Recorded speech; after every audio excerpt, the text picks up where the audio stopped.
The broadcast is now starting. All attendees are in listen-only mode. Hello, good afternoon, everybody. Welcome to Golden Shovel's Expert Webinar Series. My name is Aaron Bressois. I'm the COO of Golden Shovel, and I'm pleased today to have one of our country's economic development thought leaders with us, Dean Whitaker. Dean Whitaker, President and CEO of Whitaker Associates, where he assists on projects as a coach advisor to the team using his 30 years of experience in economic development and industrial commercial real estate. His background includes managing 3 local chambers of commerce and serving as a field staff person and managing director of industrial development for the state of Illinois. In today's session, 10 trends impacting your economic development effort and how to benefit from them. We'll be talking about the fact that it's been said that the only constant is change. It is accelerating to an exponential rate driven by technology. No longer is it sufficient to adapt to the changes taking place, but we now must anticipate and plan for these changes. And in this session, you're going to learn what are the trends impacting economic development, small and mid-sized communities, what are the opportunities and threats these trends create, what are the driving forces behind the changes taking place, and how will these impact your economic development effort. Throughout the presentation, please feel free to submit questions to the GoToWebinar question panel, and we will ask some of them any time remaining at the end of the presentation. And so, without further, please welcome Dean Whitaker. Thank you very much, Aaron. I appreciate the kind introduction. It's my pleasure to share a few thoughts about trends I see happening and what opportunities and challenges they may present. I noticed in looking over the registration, many of the registered participants are from small communities, and I just want to share with you this is why I think what they do matters so much. This happens to be my hometown, where I spent my first 18 years of my life. This is Earlville, Illinois. It's a north central Illinois community, farming community of about 1,500 people when I grew up there. And while I was growing up, there were about 6 in the community. And this is in the late 60s, early 70s is when I lived there. And it's very interesting to go back, and I'll be going back for a family reunion next week. It's kind of interesting to see what's become of Earlville over that period of time. Now there are what's remaining of those 60 businesses. There are 4 bars and 2 gas stations. And so it's a very interesting transition and talking about trends, and we'll describe a little bit of what happened there. But as you can see, this is Earlville, Illinois, and it's located in some of the richest farmland in the world. And so one of the trends I'll talk a little about is the consolidation of farming and what's been happening with that. We're seeing the population in small communities getting older. We're seeing a very advanced technological use in the agricultural community of self-driving tractors and GPS systems and drones monitoring crop yields and all kinds of stuff. But again, the small family farm or even the large family farm is no more. We've gone from farming 1,500 acres to farming 15,000 acres. And so we've seen quite a shift in what's going on in rural America relative to agriculture. And I'm sure that those on the line have seen the same thing happen. And I just want to point out that I can relate to the small because I grew up in one. So I'm very empathetic to their challenges. One of the other challenges we talk about is globalization and its impact, as well as the signing of the NAFTA. This is where 300 people used to work in Earlville. This was Marathon Electric, and when I was growing up, and even while I was in high school, I worked at making electric motors. And when NAFTA was signed in about 1975, I believe, much of the work that was done at this plant was then sent to Mexico. And so as a result, the people that lived here ended up either retiring if they could, or they ended up taking jobs in fairly distant communities or moving out of the community entirely. So this is a fairly common scenario. I don't mean this is exceptional. I'm just saying these are some of the trends that I see happening. So we have globalization and its impact on work and where that work gets done. And we'll talk more about that in a minute. And I don't want to sound too doom and gloom here because there's hope, and I'll share what I see that hope to be. Well, we're going to be talking about these trends. We'll talk about the technology that I see happening and some of the trends and opportunities that brings. We'll talk a little bit about some of the connectivity issues that I see happening, how education is changing, and how things like 3D printing and others provide interesting opportunities for non-metro locations. And so we can discuss that. One of the things in preparing for this talk I took a look at is, where do trends come from? So we'll talk about what those trends are in a moment, but where do these trends start out? What causes those trends? Well, according to a book that I read called Think Like a Futurist, she says that there's really 4 sources of forces behind those trends, and one of which is resources. What are the resources? Much of what we're looking at now with fracking is a huge increase in energy resources, but much of the exploration development that's been done around the world, and now even perhaps mining asteroids, has been a quest for resources. If you look at, why did Columbus do what he did, or why did the people explore the world? It was really looking for resources. We're now competing with China in many parts of the world for rare minerals and some other resources. So we're seeing resources as one of those driving forces behind trends. Technology, it almost goes without the trends that come out of our technology, and we'll talk in depth about those, but in terms of the technology and the forces that technology brings about are just amazing. And so we're just beginning to see those occurring. Demographics, yes, we're getting older, especially in our non-metropolitan communities. Our population is aging. I go back to my hometown, as I'll do in a few weeks, and I'm sure our average age now is probably over 40, probably late 40s, maybe early 50s in the community where I grew up. And the third one that we'll talk a little bit about is governance. How do we govern ourselves, and what changes does that bring about? Well, governance, for example, NAFTA came about through governance, and some of the changes that's driven as we've gone from a smaller labor force to accessing 9 billion people around the world. And so just how we govern ourselves and how we might govern ourselves in the future, we'll discuss a little bit. Let's take a look at the first one of those trends, areas that I see happening, which is work. And within the area of work, obviously, and many of us already know, higher skills are being required in order to be employable. The unskilled work that was done in many of the rural communities now is no longer needed. Those assembly jobs that were in Marathon Electric that moved to Mexico are probably now being done by a robot. So you begin to see how, and then it requires a technician to be able to maintain and operate the robot. So we're seeing some skill requirements that are growing rapidly in terms of requiring higher skills. But at the same time, fewer workers are needed because we don't have the same kind of work that's being done, and the shift has been more towards that which is requiring fewer workers and obviously much more automation. And I would say one of the other trends that I see is 30% working at home in the future, and probably more. And Aaron and I and Victor were just talking prior to going online about how Aaron is in Minnesota, I'm in Michigan, and Victor is in Mexico. And so all of us are working from remote locations, bring you this webinar. So just an example of how I see great opportunities for rural areas, because we can work anywhere. And so we can choose to be in a small community if that's the place we want to be. And so I think that's one of the important things to think about in terms of opportunity for work. Now, the nature of the work changes. My company does predictive analytics. It's a process where we identify and predict companies likely to relocate or expand, and that can be done anywhere. I live in a community right now of about 30,000 people. I live in the suburbs of that community, and work either from home or from my office, depending on how I feel that day. And so it's a very interesting mode that I can work any place. I could be any place on the planet that I choose to be. In fact, we have an office in Kathmandu, Nepal. We have 7 people, 3 full-time and 4 interns from Kathmandu University.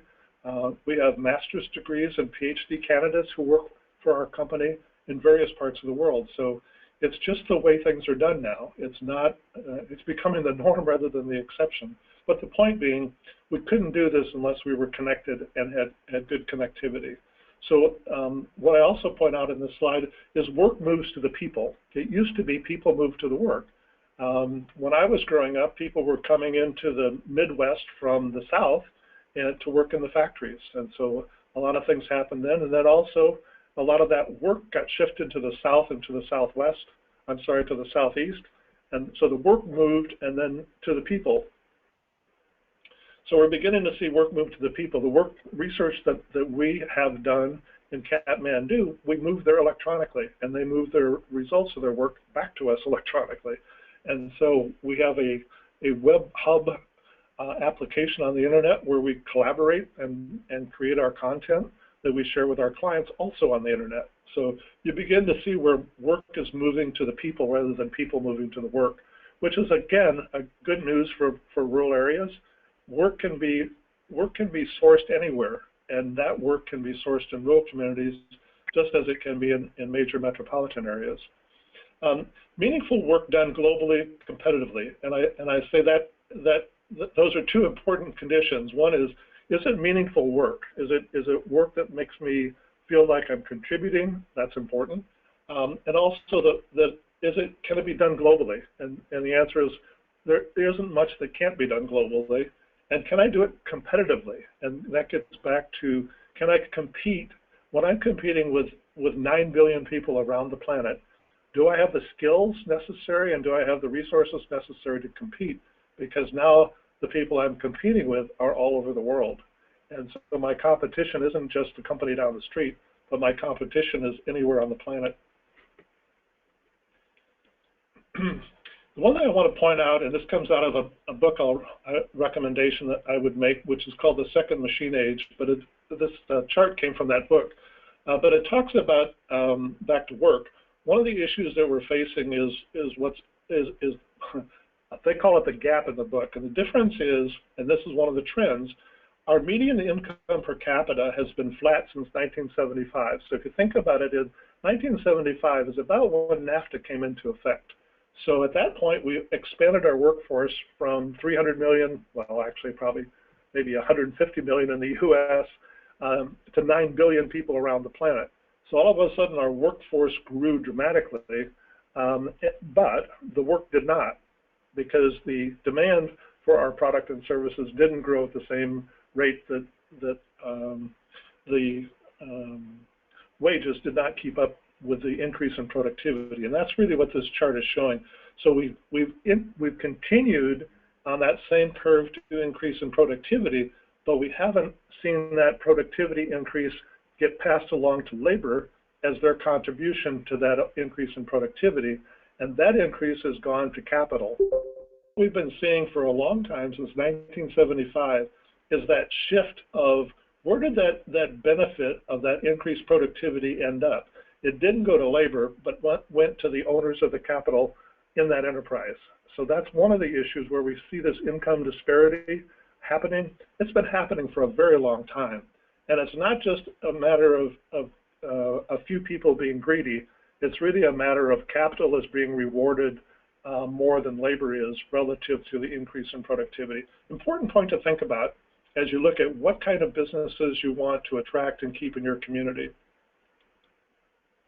Speaking of which, we've seen over and over again for the last, I don't know, probably 5 or 6 years now running, where talent is the driver for location. Companies want to know, where are the people? Where can I get the talent I need to operate my company? Site location consultants have asked us to compile a database of layoff notices. They're very interested in knowing, where are the pockets of labor that I can go locate and access those pockets of labor? One of my all-time favorite predictions, which I think may come about one of these days, is that incentives will no longer be offered to companies, but rather companies will be paying incentives to communities for the right to locate there to access their labor supply. And so that's a trend which I'm predicting will happen as companies continue to search for that elusive talent pool that they need to operate their enterprise. There's an interesting book out called Live First, Work Second by a friend of mine. As she points out in there, millennials will now choose where they want to live first and then choose how they're going to earn a living. And I think that's another interesting trend that can be beneficial to smaller communities. If companies or individuals are going to choose where millennials in particular, are going to choose where they want to live first, and then they'll decide then they'll find a way to make a living there. And that's a very interesting shift that's occurred. In my generation, it's been, where's the work, and I'll pack up my family and move there, and I'll go wherever the corporation tells me I need to go next. But that's no longer the case. Millennials are really live first, work second. This idea of zero-sum talent pool is really talking about moving people, creating a shortage in one place by moving people to another doesn't gain anything. We really have to look at how do we go about addressing the talent issue for our companies. In my community here, we started a program called Ready for School. And what it is, it's a 20-year commitment to a pipeline of labor for our local companies. It's starting out with preschool. And how do we keep our kids in school later so they graduate and go on and learn advanced skills? And so we're starting with preschool in an effort to keep those kids in school. Right now, there's over 1,000 young kids enlisted in preschool. What we've learned is second grade, third grade reading levels determine graduation rates from college and also from high school. So we're really seeing how do we prepare our kids better to learn, and that's what our communities do. And that whole program is funded by our local companies to help address the talent needs that they see in the future. So businesses demanding better education. We're seeing a reinvention of education. One trend that's a little disconcerting to me is I see more and more of companies not willing to invest in the training of their employees, but rather expecting that to be provided. Excuse me.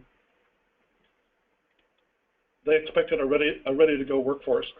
So education and training, I'm going to talk a little bit about knowledge versus skills. And one of the things I see happening is the idea of a four-year education or four-year college degree may not be what's needed, but rather what's needed is a certificate which certifies the person has specific skills that the company needs. Now, on one hand, that serves the company's needs, but I'm not sure that serves the individual. My view is, and having started out in engineering, when I left my small community to go to college, I would say that my engineering degree made me marketable, but at the same time, it didn't allow for a lot of the liberal arts kinds of courses that makes life richer. So I think there's an interesting trade-off there, and I think the value of the degree and the cost of the degree now is being questioned as people come out of college with $50,000 to $100,000 of student loan debt and then begin to try to pay that off over the next 20 or 30 years. So I think we're starting to question the value of it. I think companies are as well. I see some companies who are attempting to recruit particularly scarce talent are offering to pay off the student loan over time in exchange for that person to come and work for the company. So maybe that's going to be changing. Those with degrees go back to school to learn skills. Georgia Tech offered a retread program to bring some of their graduates back and give them actually technical skills in addition to their college degree in order to enable them to find employment.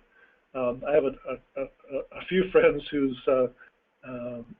their children who graduated from college recently are still living in their basement when they're 30 years old. So there's some concern about the marketability of college degrees and what that has to say. Education moves online, I think, is again a real opportunity for non-metropolitan communities, because that means I don't have to be in a major university to get an education. I don't have to go to a college or other area. Personally, I've taken several online classes successfully to learn specific areas of statistical analysis for the work we do. I've taken classes at Stanford, I've taken classes at MIT, and I've taken classes in other major institutions, all from the comfort of my home office, and been able to participate in those through some very interesting technology. So education moves online. Collaborative learning, I think, is another part of that. We've formed a number of study groups within my online learning classes so that we have both that interaction with other students to help each other learn, but at the same time, we have access to some of the best instruction in the world. So kind of an interesting shift going on within education. Communication, I think, is probably one of the areas I see the most change happening in that's been pretty fascinating. We use social media now for our personal communication as well as our business communication. And I think it's starting to max out. I think people are starting to question how much time they spend updating their Facebook page and how they use their time that way. I think I'm seeing a greater interest in face-to-face kind of conversations. I think the uptick here locally has been in our churches, with more people seeing the church as a social event as much as a religious one. And so we're seeing kind of an uptick in our volunteerism, and some of our nonprofits are seeing some benefits there. The last thing I'll mention is get connected, and I can't overemphasize this enough. Our community is launching through our Board of Public Works a publicly owned fiber optic system. We have 25% of it built currently, which is used to load balance our municipal power plant substations, and we're expanding that now into the neighborhoods and then into the home, because we feel connectivity is going to be the driving force behind our community's economic future. And I'll say that over and over again throughout this presentation. Get connected, whatever it takes, do it. That's all I can tell you. We're going to create a municipally owned, meaning a publicly owned fiber optic system into the home, and then provide that highway, that passway, that road network to anyone who wants to use it. So we're going to have it be owned by the community, so we're not held ransom by some other individuals that want to either restrict the people that can use it or how it can be used. So we want a public utility system, publicly owned utility that provides bandwidth into the home. And we think this is critical for our future. So stay tuned. I'll be glad to share more about that during the Q&A if anyone wants to know more. In terms of transportation, which is also changing, I think there's a buy local movement that I see happening around the country, which I think is really encouraging. I see it at our farmers market. I see some of our cooking classes are showing how to prepare local fruits and vegetables, and so I'm seeing a real interest in buy local. We have a strong buy local movement. When I manage chambers of commerce, as Aaron mentioned, I gave an edict to my board of directors. I said, I want you to do all your Christmas shopping in the community this year. And so if you think about that, it's kind of an interesting challenge to throw out there, because the temptation is either go online, which many more are doing now, or go to the big city nearby to do your Christmas shopping. Well, I tried to show what the economic drain to the community is on that. And there's a number of techniques that you can use. One company one time paid their employees in $2 bills just to show how their money circulates within the community. So the idea is stop the leakage out of your community as best you can.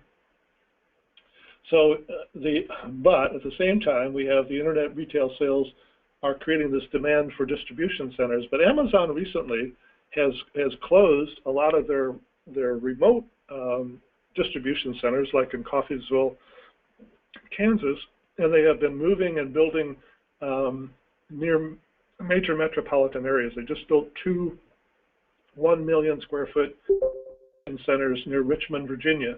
And the idea is they're going to do same-day delivery, and that's, again, competing with people like Walmart and other places. So we're going to see some interesting shifts go on in terms of how distribution gets done, and also in how retailing is done, which will also impact how the logistics chain works. We're seeing the widening of the Panama Canal and how that's going to shift distribution channels, and that's going to be taking place within the next couple of years. We're going to see a lot more things coming in through the East Coast and Southeast. Electric vehicles are off to a slow start, you bet. I happen to drive a Prius, and I own and often use my Segway, so I'm kind of an electric vehicle user myself, and it is off to a slow start. We happen to have here in Holland, Michigan, 2 lithium-ion battery plants, one owned by JCI and the other owned by LG Chem, which are off to a slow start, I'll say that, but gaining, so we're going to see more of that. Tesla obviously is revolutionizing the perception and also the reality of an electric vehicle. So keep an eye on that one. The self-driving vehicles on the horizon, I think we're already there. I think that the Tesla, as Elon Musk has said, can be self-driving with one exception, and that is in that speed range between 25 and 30. That's when all the things happen that are difficult to predict. And so he said below that and above that, they've got self-driving figured out, and they'll master the rest of that soon. The sharing economy is an interesting phenomenon, and I see happening there is the whole concept of how do we share what we have with each other. So instead of, I need to own a car just for my own ego, but I'm not sure I necessarily have to have a car. I could actually do my business without it. I could borrow my neighbor's car when I needed one. We could have a community shared car. I think the sharing economy is where it's at. I don't need to have a lawnmower as long as we don't all try to mow our yards at the same time. We could share a lawnmower. There's a lot of things we could share that we don't currently do. And I think that's going to shift demand when the sharing economy kind of kicks into gear more. And I think the millennials are all in on the shared economy. So kind of keep an eye on that one. I think it's got some really interesting implications for both small communities as well as bigger cities. Inexpensive, abundant energy, you bet. We're seeing it all over the place. I think our gas today is at $2.49, and we've been below $2 a few times in the last year. So I think we're seeing quite a shift in inexpensive, abundant energy. My community where I live, we're building a $200 million combined cycle gas-fired turbine power plant. This is our 40-year energy plan where we're creating a 120 megawatt facility that'll be the water will be recirculated into a snowmelt system and cover an area that is about 10 blocks long and 5 blocks wide, as well as create a central heating district, as well as heat our local college campus. So if you want to know more about our combined cycle power plant, just drop me an email and I'll be glad to give you more details. But it's a fascinating effort by a community to create a 40-year energy plan, which we're in the midst of building. Our power plant will go online in 2016 and become one of the most efficient power plants in the world. In addition, it will create a surplus heat that allows us to melt all of our snow in our downtown community. And it's a very interesting reuse of energy coming out of that particular power plant. We're going to become, as I mentioned, this will be a gas-fired. We're currently a coal-fired municipal power plant, and we'll be converting over to natural gas. I think the U.S. has become or is becoming a net exporter of energy, which is an amazing shift in such a short period of time. And that shift, based on everything I see, is going to continue for some time to come. Finance is an interesting one. I was looking at areas for disruption, and there's really 3 that are really ripe for disruption by technology, and finance is one of those. We use PayPal to register people for our webinars. We also use PayPal to pay our bills and do other things. We don't necessarily have to have a local bank anymore. I met someone recently who's in the business of running a hedge fund that acquires banks in small communities, shuts down the branches, and puts in teller machines. Now, that doesn't sound like a very interesting thing to have happen to your local bank. But I would also share with you that the bank in my hometown, when I checked their loan portfolio, was less than 10% loaned out, which meant, and most banks are around 50% loaned out if you know anything about finance. Our small town bank was so conservative, they literally strangled the local businesses by not offering them any line of credit. And that's one of the trends that I see in small communities, is the idea of a micro loan fund. There is a book that I'm going to recommend to you that is not going to be in the PowerPoint that I'll show you in a minute. That book is called The Local Economy Solution. So if you want to take a minute and make a note of that, it's called The Local Economy Solution, and it's by Michael Schuman, S-H-U-M-A-N. And in his book, he talks quite a bit about how to form a micro lending program for your community and how that can benefit small business. And it's really one well worth taking a look at in terms of a trend. But I think the disruption of finance is underway. We're going to see more and more of that. One of the other disruptions is that algorithms or artificial intelligence are now making the decision on loans. The small talent or the middle management banker goes away in this scenario because he gets replaced by an algorithm. So we're going to be replacing a lot of our middle management and banks with artificial intelligence. So stay tuned for that one. I think the U.S.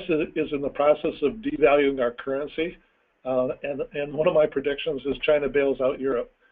Yet to come about, but I think it's going to happen. Our currency is being devalued by the amount of currency we issued to bail out our banks during the last recession, where if we didn't bail out our banks, they would have gone bankrupt. And so we issued more currency and bought back bad debt from the banks.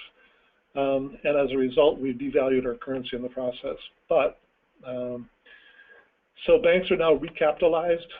They've come out of their funk, and they're now able to foreclose on properties they didn't before, because if they foreclosed on the properties, they would have had to declare them as a loss, and that would have taken their capitalization below their legal limit. So we're now seeing banks foreclosing on more properties that are non-performing than they used to, because they now can afford to foreclose where they couldn't in the past.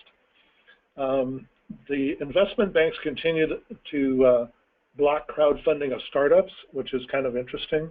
I think eventually crowdfunding is going to win out. Right now, currently crowdfunding of startups, you're required to be an accredited investor, which I think puts your net worth at more than $1 million and your income over $200,000 a year, which excludes a whole lot of people from being able to help crowdfund startups. But I think that's going to change, and I think we're going to see it in the micro loan programs, and we're going to see it in other ways where people will start to participate in the capital market in a smaller way. One of the biggest disruptors that I see coming our way is in technology, and that's really looking at the changes in technology. This cartoon kind of illustrates the point I was trying to make. We're geared up militarily to fight a global war. In the meantime,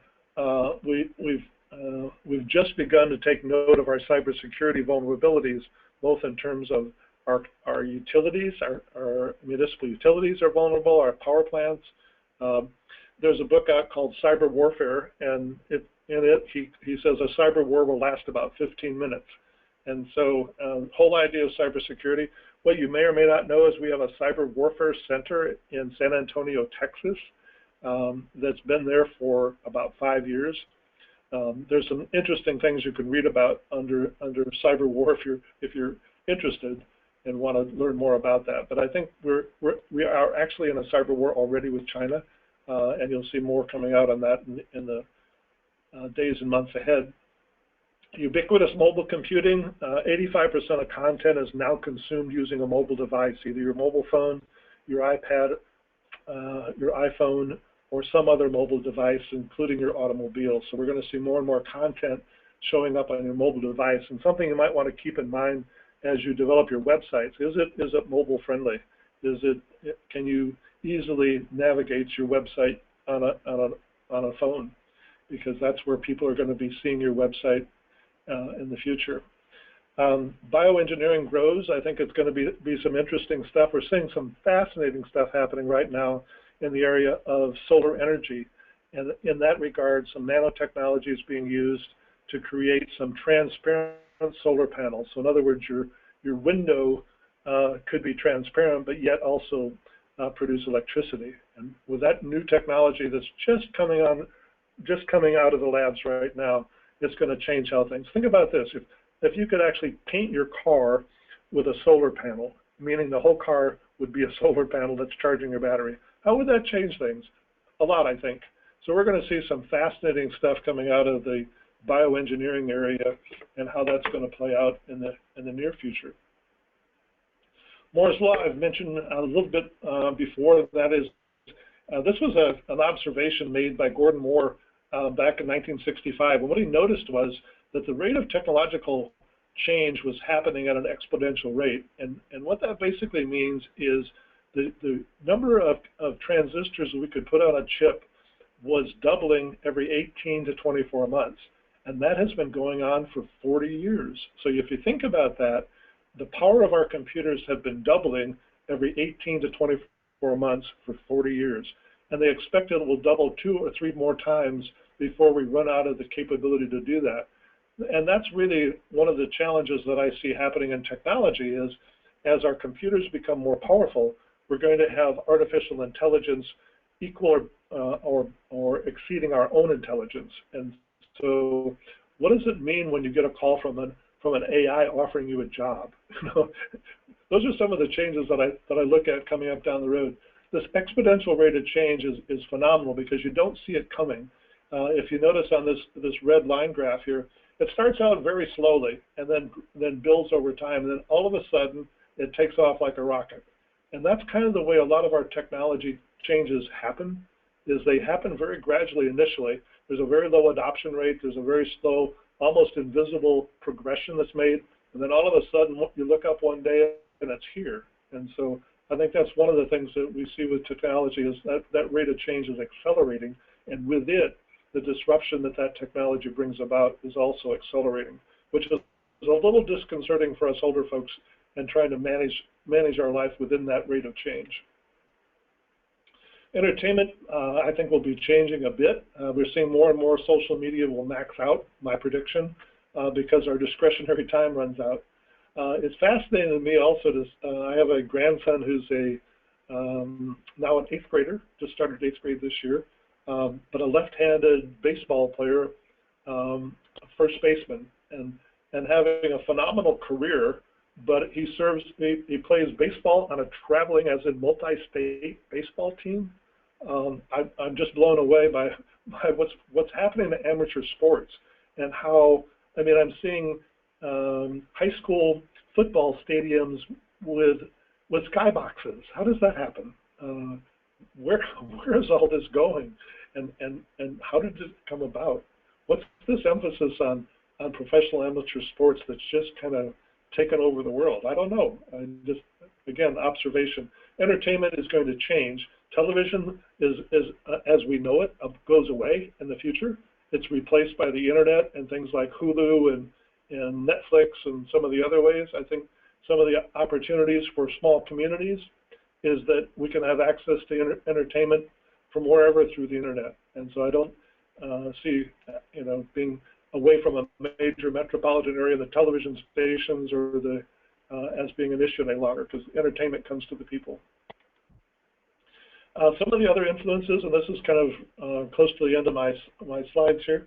A couple happening. One is the cultural influence shifts from the U.S. to China and India.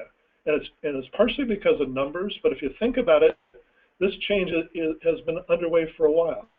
When you have 2 billion people compared to our 300 million, and they become middle class, I think we're going to see some shifts in terms of how the culture is being influenced globally. And true of both India, with a very young population, and China now is starting to influence culture and influence fashion and design and lots of other things happening.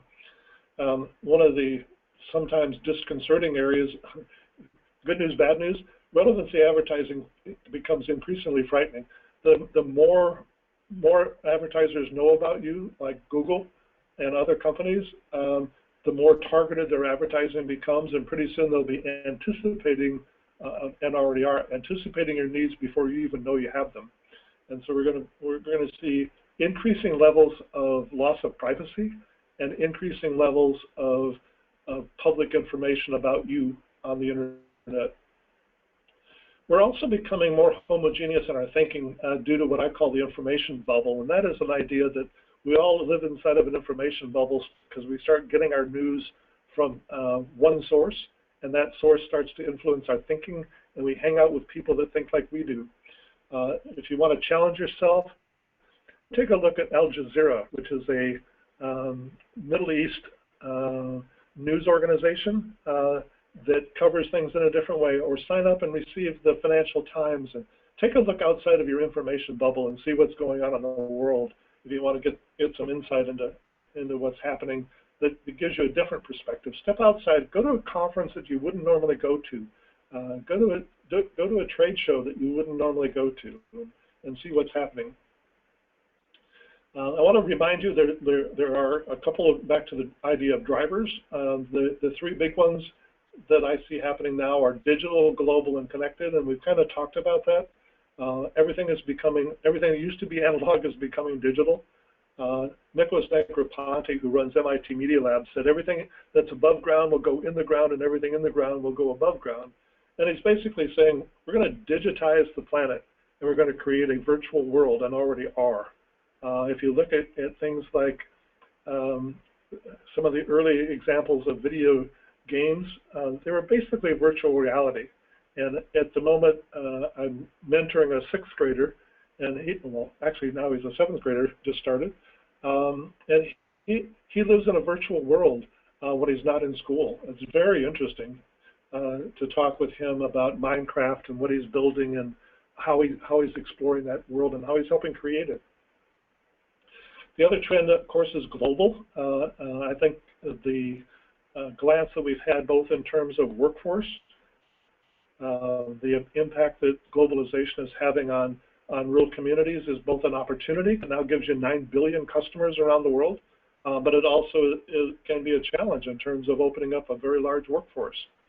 And the third driver of change, I think, is connected. The more we connect ourselves to each other, the more powerful the network becomes. And I think one of the ideas I'd love to see happen is having businesses and small communities connect to each other and form a network. Form a buying group among businesses and small communities. Think how powerful that would be. There are many, many more small communities than there are large ones. If you can form a buying group of all the businesses in your community within a certain sector, you can have enormous clout in the marketplace. So think about how you can connect to other communities like you and form a network. In the book I mentioned, The Local Economy Solution, Michael Schumann talks about how to form that network and gives you some ideas. So you might take a look, again, the book is The Local Economy Solution. So get connected, I guess is what I'm trying to say. The last, and kind of wrapping up my thoughts here a little further, manage the change that's happening. We've talked a lot about the trends that are going on. In the past, we were able to adapt because the change was happening at a linear rate. Much of what's happening now is happening so fast, it's like trying to drive your car looking in the rearview mirror. It's very difficult to do that, and very difficult to be able to look at where this is headed and you can't make your decisions on what's happened in the past. You have to be thinking about what's coming up next.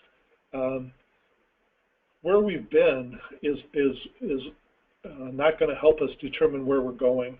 It's kind of if you look at the rate of change, the dinosaurs could not adapt to the changes fast enough, and they became extinct and became a victim of change. We need to anticipate, if we're going to manage change, we need to anticipate it. Remember about the exponential rate of change within technology? We need to be able to anticipate where those trends are taking us, and where the skate where the puck is going is an old saying, but I think it's an apt one. Figure out where things are headed and go there rather than go where they are. There's a book out that I'm going to recommend in a minute called Future Smart, but become future smart.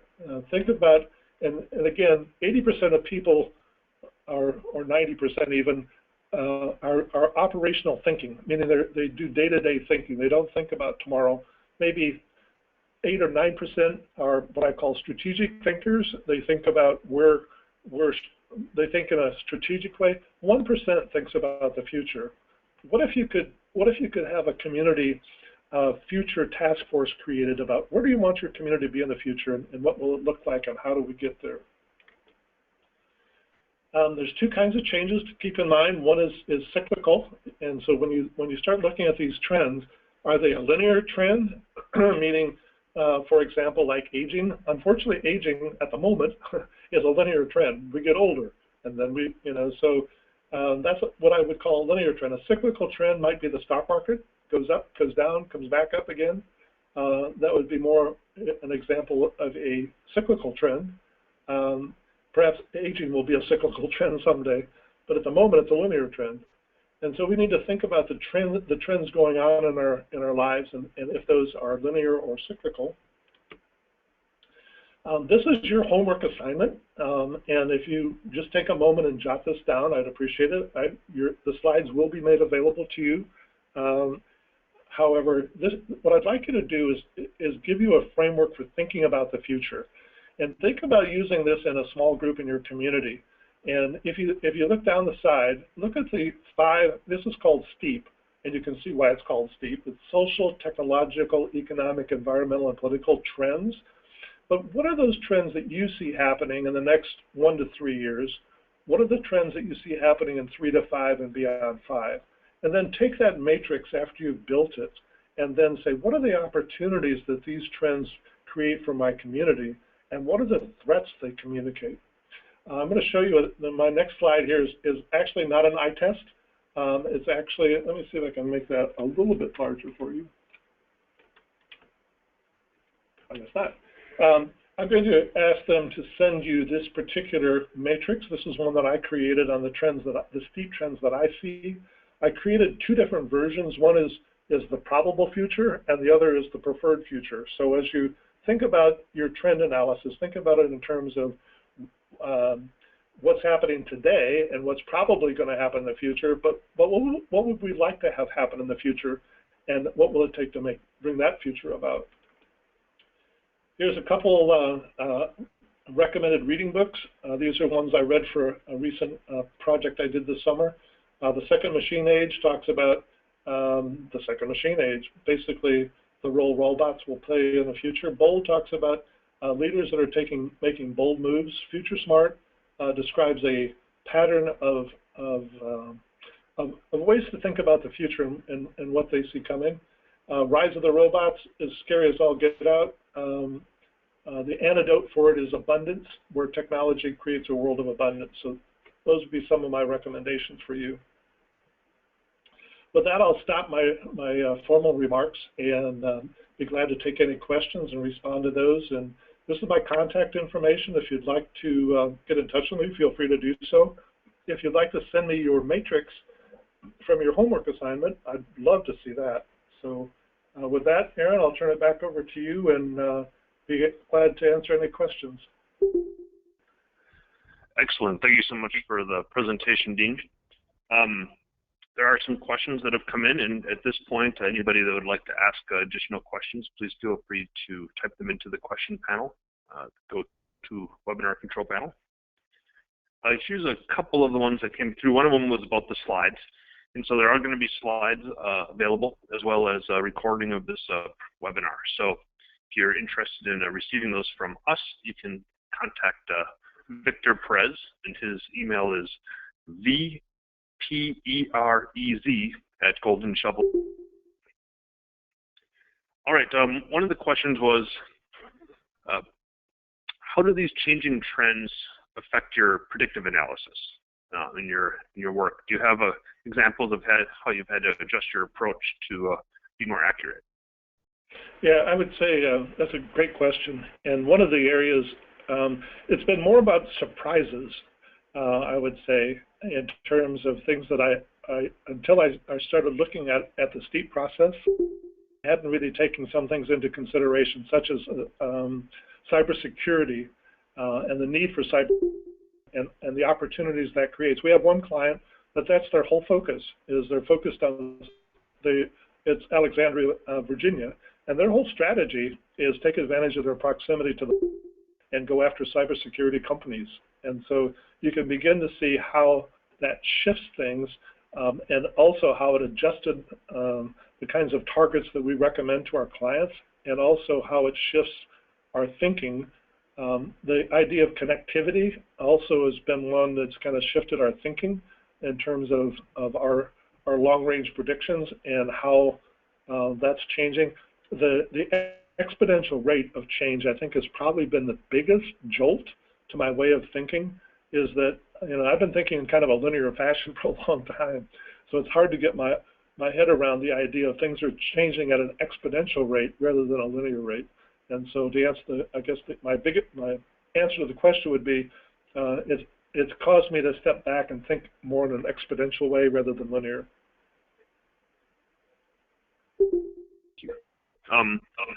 Next question, what thoughts do you have regarding the reshoring of manufacturing? Well, I think it's very interesting. If you read the book, The Second Machine Age, it helps explain some of that. Reshoring is now more economical to do work here.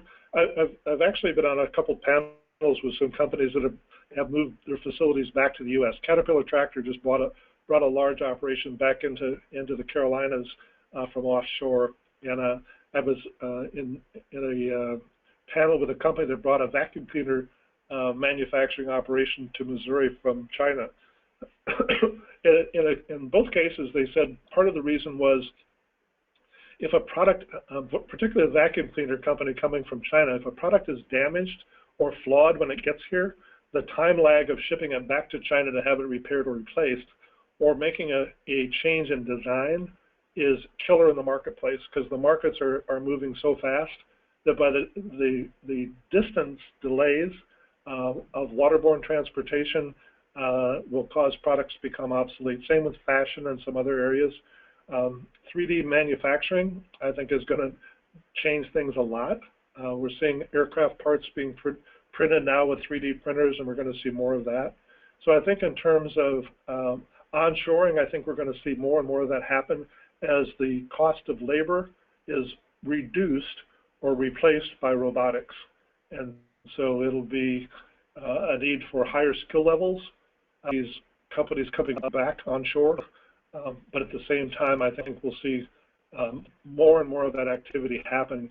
And there's all kinds of other issues. There's transportation delays, the supply chain issues, the longshoreman strike in California, some other things.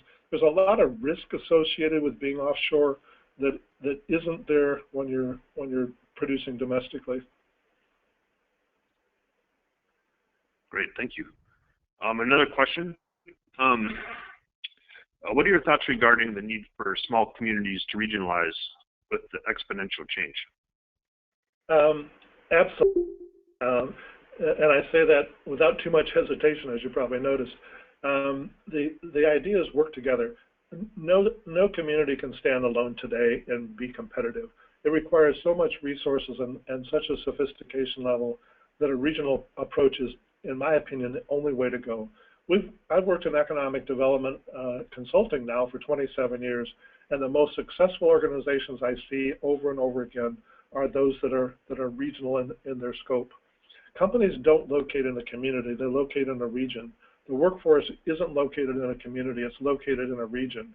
And so a regional approach makes all kinds of sense, both in terms of what companies are looking for, it makes efficient use of resources, it makes sense in terms of how our economies actually work.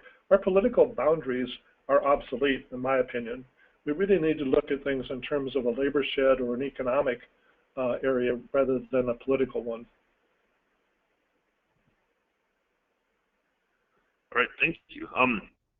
There's one additional question, and it's, you own a Segway? That's cool. Do you recommend it? Those are two interesting questions. I also have two artificial hips, so we have to start out with that assumption first. You're part robot. I am already bionic, and so I would say yes. First of all, I do recommend it. My office is within 3 miles of my home, so I can actually commute by Segway to my office when the weather permits, and so that's one issue. It's a heck of a lot of fun. I am a techno geek from the word go. I have a basement full of the first generation of every technical gadget produced in the last 20 years. So I'm geek to the max. I've since stopped collecting technology, if anyone wants to know, but I'm considering Apple Watch, but I haven't bought one yet. And so in terms of the Segway, they're a blast. I think they're a lot of fun. I've had mine since 2002, the month they came out. I've been knocked off once by a tree limb that I didn't see coming when I wasn't paying attention. And one time, one of my wheels got stuck in a sandbank and did a 180, and I kept going the direction my momentum took me. So not without some risk, but a heck of a lot of fun. Thanks. We'll look forward to visiting the Dean Whitaker Museum of Technology someday. Collection. All right, thanks. All right, there aren't any other questions posted, so I'd like to just conclude by saying thank you so much for your excellent presentation today. Once again, if you email Victor at vperez@goldenshovel.com, we can make the slides or a recording of this presentation available. And thanks, Dean, so much for coming and presenting today. Thank you for the opportunity. I'm delighted to do it. Great for attending, and look forward to seeing you at our next webinar next month. Thanks.